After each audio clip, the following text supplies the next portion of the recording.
Capítulo séptimo. 1954. Mi último año completo en el pueblo. Vino por Navidades mi padre al pueblo y al volver decidió hacerlo en tren, por lo cual mi abuelo y yo le llevamos con el carro nuevo a la estación de Cella. Aún brillando su pintura, lo acababa de comprar mi abuelo y era la joya de la casa. No digo nada de cuando el carro lo cargaron con la mies casi tapando al animal en varas y ya no teníamos que hacer tantos viajes cargando solo a los mulos. Por primera vez vi el tren de pasajeros y me impresionó, pero otro tren de mineral que estaba allí parado aún me impresionó más. Creo que le conté 70 vagones. Tiempo después realizaría otro viaje más importante. Iba a conocer Teruel. Un hermano de mi madre, mi tío Victorino, se casaba con su novia Josefina. La boda fue en la iglesia del Salvador y luego nos fuimos a comer a un bar muy cercano, creo que debajo de donde ahora está el Hotel Turia. Si Bercella me había dejado con la boca abierta, Teruel me la cerró. La escalinata, el óvalo, la plaza del Torico, con los porches, y la torre del Salvador, no vi más. Pero el viajar en autobús por primera vez en mi vida tampoco tenía desperdicio. El autobús tardaba entonces 1 hora en hacer el trayecto de Teruel a Gea. Aún quedan restos de aquella carretera en la bajada del puerto de Gea. Por cierto, en una cueva pequeña que aún existe, llegaría a ver en cierta ocasión guarecerse a unos gitanos ambulantes. Durante unos años, Teruel sería para mí la ciudad más importante del mundo, y ese recuerdo no se puede olvidar. Entonces, lejos estaba yo de imaginar que durante el resto de mi vida y en muchas ocasiones, gracias a mis hijos, visitaría como turista Valencia, Zaragoza, Madrid, Barcelona, Sevilla, París, Roma, Londres, Nueva York, etc. Ahora bien, tras estos viajes, un día en soledad en la Fuente de la Casilla o de la Sargaleja para asimilarlos, por ejemplo, también es para disfrutarlos, pienso yo. Volviendo al primer viaje a Teruel, recordad que era un niño y el asombro, como el cariño, las creencias o la voluntad, entre otras, no tienen medida física, y sí diferentes formas y épocas para juzgar. Este año sí recuerdo lo que me trajeron los Reyes Magos, una cartera nueva y un estuche de 2 pisos, cosa que nadie de mi clase vi que tuviera, pero era consciente de que me lo había comprado mi padre en el puerto de Sagunto. El primer día de colegio salí de casa tan contento con la nueva cartera que la llevaba con porte, zarandeándola adelante y atrás. A los 50 metros de casa me quedé con el as en la mano. Recuerdo haber ido a la escuela a veces con una manzana asada o con una panoja asada, o nevando, y las calles nevadas. Y en pantalón corto. También en ocasiones durante el recreo nos acercábamos hasta el Vadillo, no existía la noria, y cogíamos fruta del otro lado de la acequia, si bien aquel lugar era muy utilizado para brevar los animales, incluido el ganado. Al salir de clase y en la plaza del Carmen, los chiquillos tomaron la galera de 4 ruedas que la familia de los niños acababa de comprar y que en ese momento estaba allí, no existía otra en el pueblo, y se pusieron a darle vueltas por la plaza. Yo, para hacerme el gracioso, puse el estuche delante de una rueda, en la puerta de la iglesia, pensando que saltarían por encima del estuche. Este se hizo añicos. Entonces descubrimos todos que las pinturillas y los lápices eran 2 trozos longitudinales y semicirculares de madera y que uno portaba la carbonilla. Todos se dividieron en 2 mitades idénticas, y Antonio el Mudo y el más pequeño de los monjinos iba enseñándolas a todos. Con esta actitud tan distraída continué aprendiendo poco en las clases. Hablando de la familia de los niños, una de las celebraciones que más recuerdo de aquel año sería la primera comunión de mis primos Virgilia y Antonio. Se celebró en casa de la tía Nemesia, abuela de ambos, y a los niños nos metieron en la sala de la izquierda, junto al cuarto donde se ubicaba por entonces la única carnicería del pueblo. Poco tiempo después también abriría carnicería en la casa de al lado Carmen la Federala, no era de la tía Nemesia. Mi tía Miguela había abandonado esta casa para irse a vivir junto a la carretera. Con Pepe el Federal, al igual que anteriormente con mis primas, también jugaba por el corral y su madre nos daba de merendar. En alguna ocasión vi a su madre sacrificar algún animal incluso de buen tamaño. Pepe, un año menor que yo, tendría por aquella época 2 hermanos mellizos, Carmen y Leoncio. Cuando ocurría alguna celebración popular, no muy numerosa, el lugar adecuado para era el café, situado en el primer piso de enfrente de la actual Ibercaja. Posteriormente abriría un bar en la planta baja, la Coletina o Bar Vidal. A veces, como ya he indicado en el párrafo anterior, se celebraba en las propias viviendas. Así recuerdo una celebrada en la casa que ahora vivía yo algún año antes, pues la sala que daba a la plaza era bastante grande, y donde un primo de mi abuelo, el tío Guillermo, le hacían subir por las mesas caminando y cantando. Y la máquina seguía pita y pita caminando, haciendo el tren y con grandes risas por parte de los asistentes. Entre las anécdotas no puedo dejar de contar lo que el viejo salón del Soguero suponía para el pueblo. Por de pronto diré que Pepe el Soguero proyectaba películas en blanco y negro. Locura de amor, El tigre del Chamberí, Tarzán, Buffalo Bill, El salario del miedo, etc., e incluso alguna en color, como La venganza. El piso de la sala servía de pista de baile. Al fondo y a la derecha, sobre un andamio en alto, se colocaban los músicos: Pepe el Soguero a la batería, su hermano Raimundo al saxo, Fausto, Dionisio y Segundo, el Gordo, a las guitarras y bandurrias.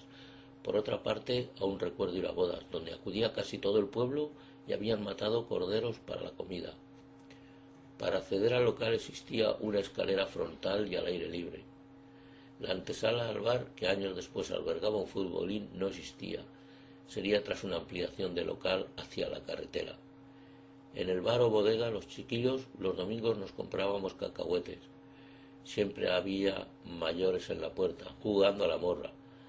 Algún año después iríamos también a la puerta del tío Tafiles, la de la carretera, para comprar una gaseosa y ver a su hija Nieves, una joven que considerábamos muy guapa.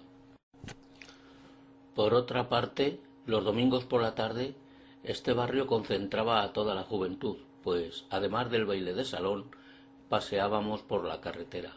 Las chicas iban en grupos, por edades. Rafael el Civil propuso que los amigos deberíamos echarnos una novia ficticia en un grupo de jóvenes, unos 10 años mayor que nosotros. Él se echó a la hija del tío Molina, Pedro el matrón a Isabel, su vecina, etc. No recuerdo más emparejamientos, excepto el mío. Yo elegí a la hija de la tía Ana María, entonces la casa más cercana a la huerta en la calle de las Monjas, de la que no recuerdo cómo se llamaba, ni la he visto hace muchísimos años. Cuando nos cruzábamos con ellas en la carretera las mirábamos y ellas ni se enteraban. Aquello trajo problemas entre nosotros, pues nos picamos. Cada uno decía que la suya era la más guapa. Me daba tanta rabia que mi madre me lo notó y me sonsacó la tontería. Y ellas se enteraron, por lo menos la mía. Así pues, un día de aquellos, acertó a pasar por debajo de la ventana de la cocina de mi nueva casa, en la calle La Taberna, la tía Ana María. Mi madre estaba asomada en la ventana y yo desayunando. De pronto escuché a mi madre: «Ana María, ¿sabes que vamos a ser familia?» «¿Y eso, mañá?», le respondió, continuando mi madre: «Hombre, mi hijo habla con tu hija y no lo sabíamos ninguno». Y le debió hacer señas para indicarle que yo estaba con ella, porque le contestó: «Qué bien, qué contenta me dejas. Voy acá a comprar a casa de Joaquina algo para celebrarlo». Casa de la tía Joaquina era una tienda de ultramarinos que estaba a 60 metros de la nuestra, en la calle de en medio. Pasé una vergüenza terrible. Me imagino cuando después me cruzase por las calles con la madre o la hija. Por cierto, Isabel marcharía a casa de familiares del puerto, llegando incluso a casarse allí con un profesor de la Escuela de Aprendices de Altos Hornos de Vizcaya, muy apreciado, Argente, de lo cual, recuerdo, me gustaba presumir entonces ante mis amigos. En un capítulo dejó constancia de que el segundo mulo más viejo del pueblo, no el burro, era el de mi abuelo Tomás. Pues bien, según mi abuelo, el más viejo era el del padre de Isabel, el tío Bernardo Barea. El hermano de este, José, vivía en el puerto, conocido como el tío Barea en toda la población, gracias a su famosa chatarrería, y mantendría gran relación de trabajo con mi padre. El hijo de este último, más joven que yo, también estudiaría conmigo en la escuela de don Enrique y vendría a Gea en alguna ocasión. En una de ellas lo tuve que separar en una pelea en la calle Alta frente a su mejor amigo del puerto, pues lo había traído con él y allí me los encontré en pleno combate y solos. Algunas fiestas y algunos años de aquella época, caso de San Isidro, el Día del Carmen o el Día del Pilar, también preparaban baile o cine en la plaza del ayuntamiento. Recuerdo ver Jaimito o algo parecido proyectado sobre la fachada del ayuntamiento, donde ahora indica Casa Consistorial. Se armaba un escándalo con las risas y el ambiente era inigualable, y eso que la película era muda. Los espectadores nos llevábamos las sillas de nuestra casa. En la Plaza del Carmen se jugaba la pelota a mano. A las fiestas patronales ya les dedicaré un capítulo especial, como a veces menciono. En días de fiesta los chiquillos recorríamos más el término del pueblo, así que a veces alguno acudía con alguna novedad. En cierta ocasión apareció uno diciendo que en la era de Narro, en la que bauticé mi traje a los 4 años, había parido una perra. Acudimos todos allí y nos repartimos los perricos. Me quedé con una perrica blanca con pintas negras. A mi casa no la podía llevar, pues cuando mi padre viniera del puerto nos habría tirado de casa a los dos. Así que la dejé en la pajera de la casa de mis abuelos, y protestaron, sobre todo mi tío Juan, pero como al poco marché al puerto, se la dejé a mi primo Juan el alguacil, para que la cuidara. También recuerdo cuando celebrábamos la resurrección de Jesucristo, junto a la pila del agua bendita a la entrada de la iglesia de San Bernardo, se montaba un ruido tremendo, pues llevábamos cencerros colgando y las mujeres pegaban con las llaves de sus casas, de gran tamaño, sobre los bancos. Después nos íbamos a cualquier sitio. Aquel año a la montañeta de enfrente de la Casa Blanca, a un caseto que había en su cumbre, comandados por Miguel Marcela y José el Garroso. Actualizo, era una era con su pajar. También recuerdo el día en que probé por primera vez en mi vida los nísperos, o bueno, un níspero. Junto a Constancio, no recuerdo si venía Rafael, nos encaminamos hacia el barranco de la Hoya del Moro, con el objeto de alcahuetear, pues habían dicho que allí habían tirado un burro muerto. Quizás por ello durante muchos años creí erróneamente que se llamaba el barranco de los burros. Una vez allí apareció un chaval valenciano, escalador o excursionista, con su uniforme de pantalón corto, de unos 17 o 18 años aproximadamente. Portaba una gran mochila a su espalda y de ella sacó un níspero para cada uno de los amigos. Con él estuvimos charlando un rato. Creo que vimos al animal muerto. Quizás Constancio lo recuerde mejor que yo. Al marcharse mi padre al puerto y haber consolidado su nuevo puesto de trabajo, las tierras que teníamos, todo secano, las dejó repartidas a otras personas. Mi madre disponía entonces de más tiempo, por ejemplo, en la época de la siega. Así pues, podíamos ayudar en casa de mis abuelos. En uno de aquellos días marchamos el abuelo, mi madre y yo a segar la avena de la parcela de la Portera, la más próxima al puesto de control de entrada a la sierra, puesto que aún existe en esta carretera poco antes de entrar en el Pinar. No sé por qué no venía mi tío Juan, el hermano de mi madre que vivía con los abuelos. Lo cierto es que mi madre, además de segar junto a mi abuelo, preparó allí la comida, junto al camino, una paella. Mi madre vigilaba el guiso y yo colaboraba. La casualidad, mi primo Antonino el Langa, que aún no tendría ni los 14 años, estaba allí con sus ovejas y me enseñó 2 aliagas donde había sendos nidos de gorrión. No los toques, solo míralos, me advirtió. En cuanto se alejó, alterné vigilar la cocción de la paella y los nidos. Se me rompieron unos cuantos huevos jugando. Eso sí lo recuerda él. Y la paellera, con el fuego y antes de terminarla, se llenó de hormigas. Llevé rapapolvo, pero como no había otra cosa, nos la comimos. Os puedo asegurar que las hormigas cocinadas pican una barbaridad. Nunca mejor dicho, jugábamos con fuego.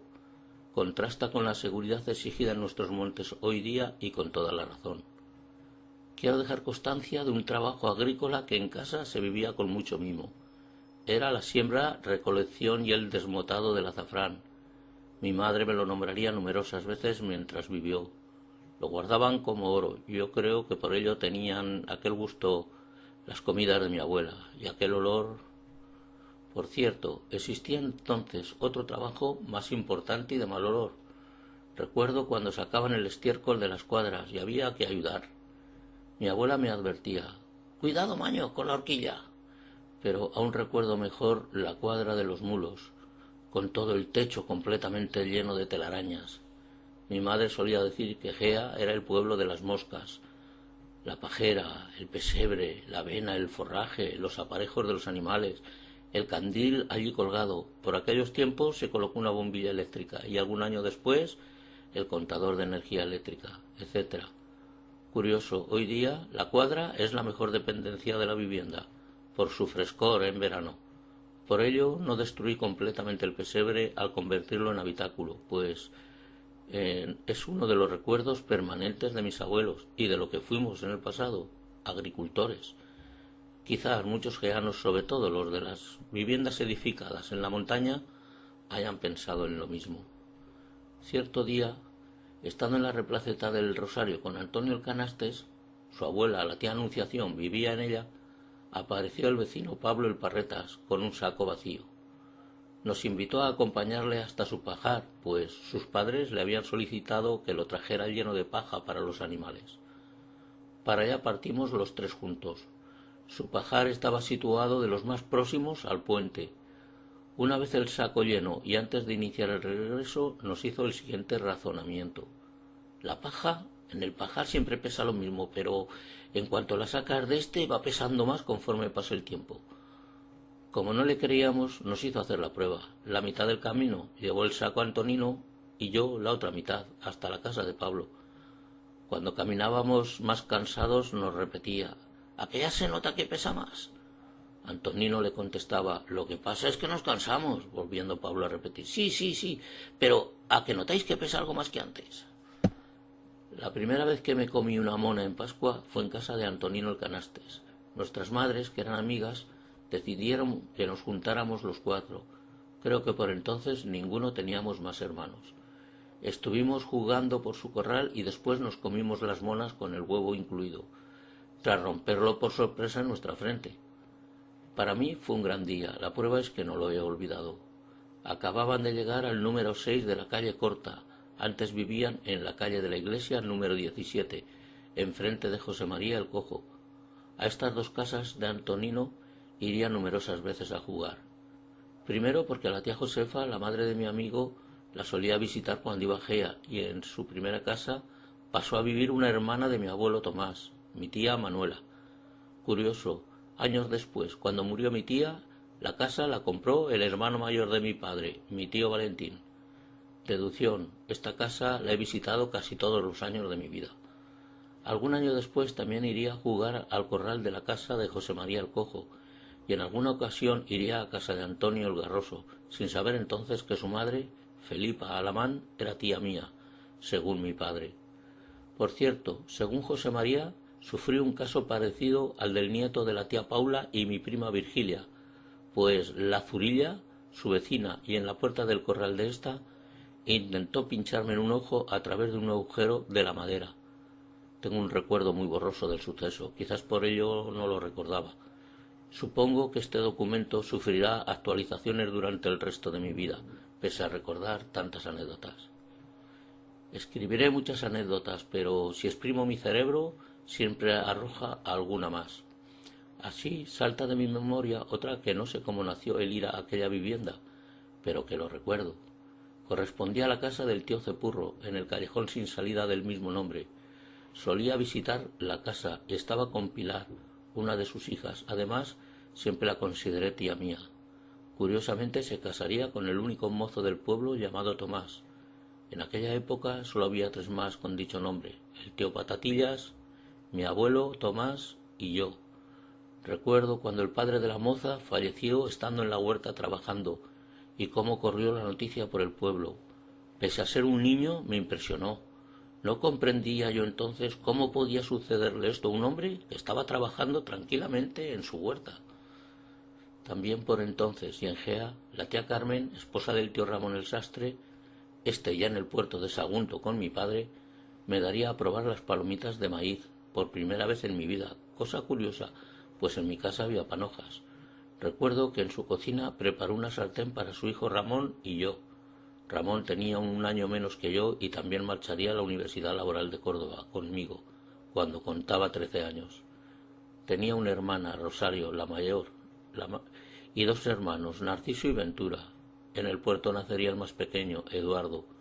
Al año siguiente marcharíamos las dos familias juntas al puerto de Sagunto.